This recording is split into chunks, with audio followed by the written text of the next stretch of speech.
અને ભગવાન કે ભગવાનના ભજનમાં તો એવી મસ્તાઈ આવે છે, કથા કીર્તન કરીએ છીએ ને ત્યારે એમ એવી મસ્તાઈ આવે છે કે દીવાના થઈ જવાશે.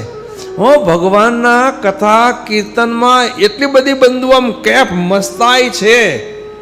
ખરેખર ભગવાનમય થઈને જે શબ્દ આવતા હોય કીર્તનમાં, પ્રાર્થનાનું કીર્તન હોય, સાંઈ બાપાનું કીર્તન ગાતા હોઈએ, પ્રાર્થના તો તન્મય થઈને ભગવાનને પ્રાર્થના કરીએ, ખાલી બોલવા પૂરતી નહીં, અંતરથી જોડાઈને બધું વિસરી જશે અને કાળાવાલા ભગવાન પ્રત્યે કહેવા લાગીશું અને ભગવાનનો રાજીપો ઉતરશે, બેઠો આનંદ આનંદ વર્તશે.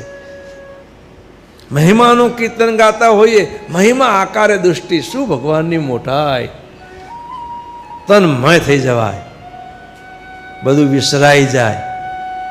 ભગવાનના કથા કીર્તન ધ્યાન ભજન એમાં આવું બધું મહિમા છે, તન્મય થઈને કરવાનું.